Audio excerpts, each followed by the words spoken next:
അഥവാ ഈ തൈറോയിഡ് എന്ന് പറയുന്നത് ഒരു ഗ്രന്ഥിയുടെ പേരാണ്, ഒരു അസുഖത്തിന്റെ പേരല്ല. ക്ഷീണമാണ് ഡോക്ടറെ, തീരെ ഉന്മേഷമില്ലാത്ത അവസ്ഥ എപ്പോഴും കടക്കേണ്ടതായിട്ട് വരുന്നു. തൈറോയിഡ് ഉള്ള ആളുകൾ ശ്രദ്ധിക്കേണ്ട കുറച്ച് കാര്യങ്ങൾ, നാം നിയന്ത്രിക്കേണ്ട കുറച്ച് കാര്യങ്ങൾ, അറിഞ്ഞിരിക്കേണ്ട കുറച്ച് കാര്യങ്ങൾ എന്ന് പറയുന്നത്, വന്നു കഴിഞ്ഞാൽ ലോകാവസാനം വരെ തൈറോയിഡിന്റെ മരുന്ന് കഴിക്കണം, തൈറോയിഡ് മാറുകയില്ല എന്നുള്ള ഒരു ചിന്തയാണ് ഇപ്പോൾ. ഡോക്ടർ, എനിക്ക് ഭയങ്കര ക്ഷീണമാണ്, അല്ലെങ്കിൽ ഭയങ്കര തണുപ്പാണ്. സാധാരണ നമുക്കെല്ലാവർക്കും ചൂടുള്ള സമയത്ത് അവർക്ക് ഭയങ്കര തണുപ്പായിരിക്കും, ചില്ലിനെസ് ആയിരിക്കും. നമുക്കെല്ലാവർക്കും തണുപ്പുള്ള സമയത്ത് അവർക്ക് ഭയങ്കര ചൂടായിരിക്കും, ചൂട് സഹിക്കാൻ പറ്റുന്നില്ല എന്നൊക്കെയാണ് പറയാറുള്ളത്. സാധാരണയായി കോമൺ ആയിട്ട് തൈറോയിഡിന് കാണപ്പെടുന്ന ലക്ഷണങ്ങളാണിത്. സാധാരണ തൈറോയിഡ് പേഷ്യൻസ് പറയുന്ന ലക്ഷണങ്ങളാണിത്. സാധാരണ ആളുകൾ ക്ലിനിക്കിലോട്ട് വരുമ്പോൾ ഡോക്ടറെ എനിക്ക് തൈറോയിഡ് ആണ് എന്ന് പറയാറുണ്ട്. അഥവാ ഈ തൈറോയിഡ് എന്ന് പറയുന്നത് ഒരു ഗ്രന്ഥിയുടെ പേരാണ്, ഒരു അസുഖത്തിന്റെ പേരല്ല. അഥവാ നമ്മുടെ തൊണ്ടയിൽ കാണപ്പെടുന്ന ഒരു ബട്ടർഫ്ലൈ ഷേപ്പിലുള്ള ഒരു ഗ്രന്ഥിയാണ് തൈറോയിഡ് എന്ന് പറയുന്നത്.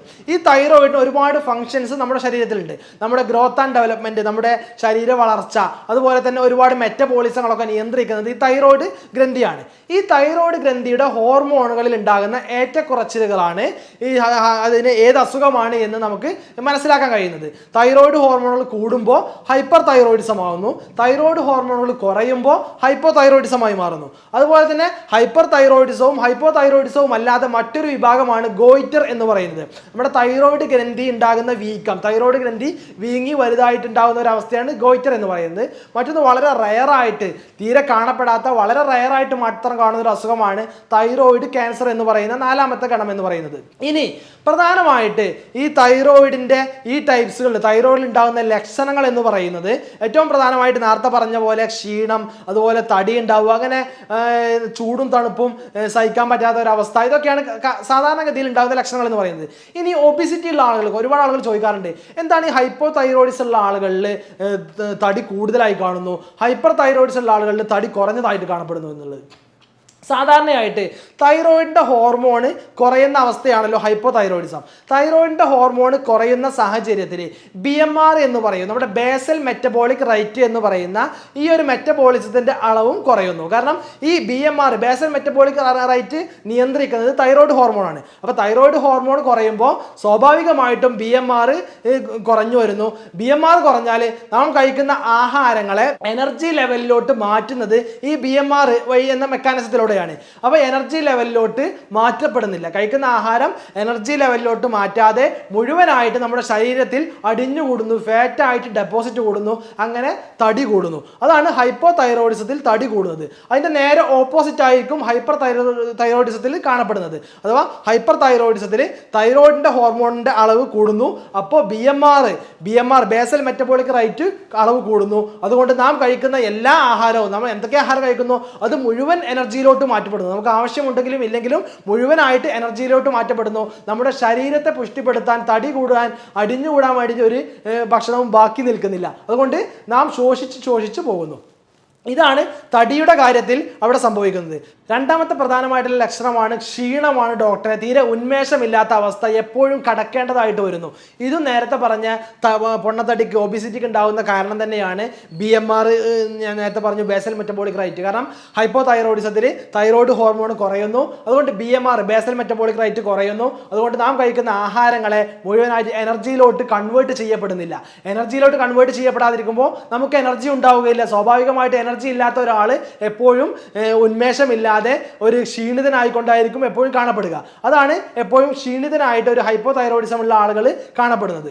മൂന്നാമത്തെ ലക്ഷണമാണ് നേരത്തെ പറഞ്ഞ ചൂടും തണുപ്പും മാറി മാറി വരുന്ന അവസ്ഥ, അല്ലെങ്കിൽ ഈ ചൂടിനെയും തണുപ്പിനെയും നിയന്ത്രിക്കാൻ പറ്റാത്ത ഹീറ്റ് ഇൻടോളറൻസ് അല്ലെങ്കിൽ കോൾഡ് ഇൻടോളറൻസ് എന്ന് പറയുന്നത്.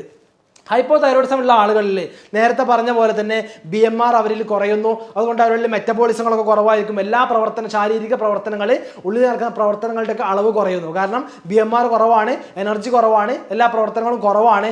അതുകൊണ്ട് അവിടെ സ്വാഭാവികമായിട്ട് ചൂട് കുറയുന്നു. ചൂട് കുറയുന്ന സാഹചര്യത്തിൽ അവർക്ക് ഭയങ്കര ചില്ലിനെസ് ആകുന്നു, എപ്പോഴും തണുപ്പ് അനുഭവപ്പെടുന്നു.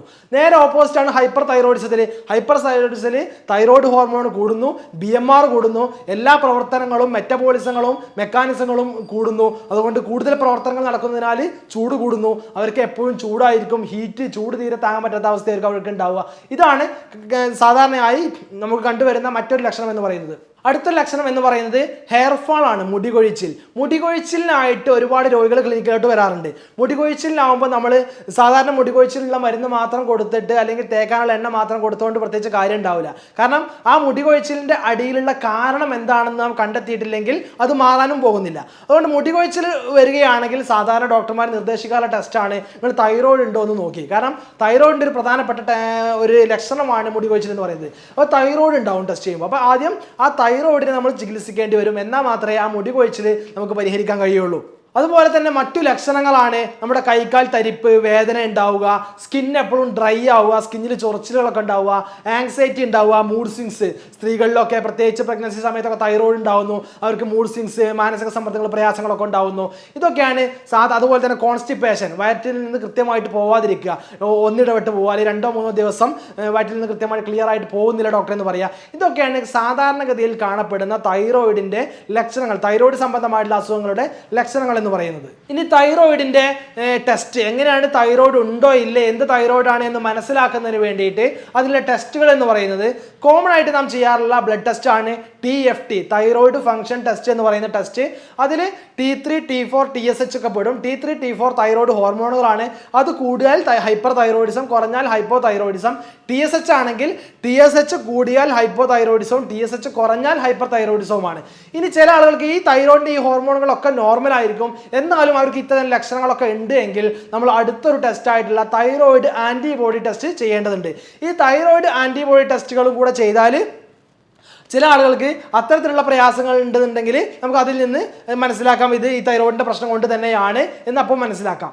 ഇനി തൈറോയിഡുള്ള ആളുകൾ ശ്രദ്ധിക്കേണ്ട കുറച്ച് കാര്യങ്ങൾ, നാം നിയന്ത്രിക്കേണ്ട കുറച്ച് കാര്യങ്ങൾ, അറിഞ്ഞിരിക്കേണ്ട കുറച്ച് കാര്യങ്ങൾ എന്ന് പറയുന്നത് ഏറ്റവും പ്രധാനമായിട്ട് നമ്മുടെ ലൈഫ് സ്റ്റൈലിലുള്ള മാറ്റങ്ങളാണ് വരുത്തേണ്ടത്. ഏറ്റവും പ്രധാനമായിട്ട് ആഹാരത്തിൽ കുറച്ച് മാറ്റങ്ങൾ വരുത്തേണ്ടതുണ്ട്. ആഹാരത്തിൽ നാം എന്തൊക്കെ കഴിക്കണം, എന്തൊക്കെ കഴിക്കാൻ പാടില്ല. മദ്യപാനം പൂർണ്ണമായിട്ട് ഒഴിവാക്കേണ്ടതുണ്ട്. കോഫി, ടീ പോലെയുള്ള അമിതമായിട്ടുള്ള ഉപയോഗമുണ്ടെങ്കിൽ അത് പൂർണ്ണമായിട്ട് ഒഴിവാക്കുക. അതുപോലെ തന്നെ ചില ആളുകൾ ചോദിക്കാറുണ്ട്, ഡോക്ടറെ ഗോതമ്പിൽ ഗ്ലൂട്ടൻ എന്ന് പറയുന്ന ഒരു ഘടകം അടങ്ങിയിട്ടുണ്ട്, അതുകൊണ്ട് ഗോതമ്പ് ഈ തൈറോയിഡുള്ള ആളുകൾ ഒഴിവാക്കേണ്ടതില്ല, അത് കഴിച്ചാൽ പ്രശ്നമുണ്ടോ എന്ന് ചോദിക്കാറുണ്ട്. സാധാരണ തൈറോയിഡ് പ്രശ്നങ്ങൾക്കൊന്നും ഗോതമ്പ് കഴിക്കുന്നതുകൊണ്ട് പ്രശ്നമില്ല. ഓട്ടോ ഇമ്മ്യൂൺ തൈറോയിഡൈറ്റിസ് പോലെയുള്ള ഓട്ടോ ഇമ്മ്യൂൺ ഡിസീസ് ആയിട്ടുള്ള തൈറോയിഡ് പ്രശ്നങ്ങൾക്കാണ് ഗോതമ്പ്, ഈ ഗ്ലൂട്ടൻ അടങ്ങിയിട്ടുള്ള ഗോതമ്പ് നാം ഒഴിവാക്കേണ്ടതുള്ളൂ. മറ്റു തൈറോയിഡ് അസുഖങ്ങൾക്കൊക്കെ ഗോതമ്പിൻ്റെ ആഹാരങ്ങൾ കഴിക്കാവുന്നതാണ്. മറ്റൊന്നാണ്, ഒരുപാട് ആളുകൾ ചോദിക്കാറുണ്ട്, കാബേജ് അതുപോലെ തന്നെ കോളിഫ്ലവർ ഒക്കെ കഴിക്കാൻ പറ്റുമോ, അത് ഒഴിവാക്കേണ്ടതില്ല എന്നൊക്കെ. അത് നാം വേവിച്ച് കഴിക്കാവുന്നതാണ്. വേവിക്കാതെ നമ്മളുടെ വെസ്റ്റേൺ സ്റ്റൈലിൽ വേവിക്കാതെ പച്ചയായിട്ട് ഈ തൈറോയിഡുള്ള ആളുകൾ കഴിക്കാൻ പാടില്ല. തൈറോയിഡുള്ള ആളുകൾ നിർബന്ധമായിട്ടും കാബേജൊക്കെ കഴിക്കുമ്പോൾ അത് വേവിച്ചതിന് ശേഷം മാത്രമാണ് കഴിക്കേണ്ടത്. മറ്റൊന്ന്, വെള്ളം ധാരാളമായിട്ട് കുടിക്കേണ്ടതുണ്ട്. അതുപോലെ തന്നെ കൃത്യമായിട്ട് എക്സസൈസ് ചെയ്യേണ്ടതുണ്ട്, വ്യായാമം ചെയ്യേണ്ടതുണ്ട്. മറ്റൊരു കാര്യം എന്ന് പറയുന്നത് ആഹാരത്തിൽ ധാരാളമായി തൈര്, പാല് പോലെയുള്ളവ ഉൾപ്പെടുത്തുക. തൈരും പാലും ആഹാരത്തിൽ കൂടുതലായിട്ട് ഉൾപ്പെടുത്തുക.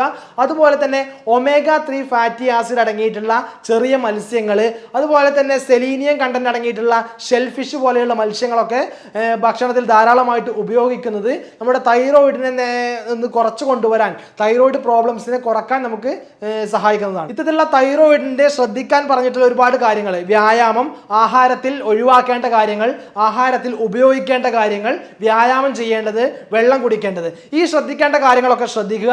കൃത്യമായിട്ട് തൈറോയിഡ് എന്ന് പറഞ്ഞാൽ വന്നു കഴിഞ്ഞാൽ ലോകാവസാനം വരെ തൈറോയിഡിന്റെ മരുന്ന് കഴിക്കണം, തൈറോയ്ഡ് മാറുകയില്ല എന്നുള്ള ഒരു ചിന്തയാണ് ഇപ്പോൾ ഉള്ളത്. ഒരുപാട് രോഗികൾ ക്ലിനിക്കോട്ട് വരുമ്പോൾ തന്നെ പറയാറുള്ളത് ഇത് മരുന്ന് സ്ഥിരമായിട്ട് ആജീവനാന്തം മരുന്ന് കഴിക്കേണ്ട, മരുന്ന് നിർത്താൻ കഴിയില്ലല്ലോ എന്നാണ്. പക്ഷെ മരുന്ന് നിർത്താൻ കഴിയും. കൃത്യമായിട്ട് ജീവിതശൈലി നാം ശ്രദ്ധിക്കേണ്ടതുണ്ട്, ജീവിതശൈലിയിൽ മാറ്റങ്ങൾ വരുത്തേണ്ടതുണ്ട്.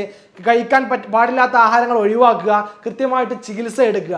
ഡോക്ടറുടെ നിർദ്ദേശപ്രകാരം ഹോമിയോപ്പതിയിൽ ഇത്തരത്തിലുള്ള മാറാ രോഗങ്ങൾക്ക് അല്ലെങ്കിൽ ഇത്തരത്തിലുള്ള ഒരുപാട് കാലങ്ങളായിട്ടുള്ള അസുഖങ്ങൾക്ക്, സിസ്റ്റമാറ്റിക് ആയിട്ടുള്ള ഒരുപാട് രോഗങ്ങൾക്ക് കൃത്യമായിട്ടുള്ള ചികിത്സകളുണ്ട്. കൃത്യമായിട്ടുള്ള ആ രോഗിയുടെ ലക്ഷണങ്ങളും കാര്യങ്ങളും മനസ്സിലാക്കി രോഗം നിർണയിച്ചതിന് ശേഷം കൃത്യമായിട്ടുള്ള മരുന്നിലൂടെ നമുക്ക് ഈ അസുഖത്തെ, തൈറോയിഡിനെ നിയന്ത്രിക്കാനും കഴിയും, ശേഷം പൂർണ്ണമായിട്ട് പരിഹരിക്കാനും കഴിയും. എല്ലാവർക്കും നന്ദി, നമസ്കാരം.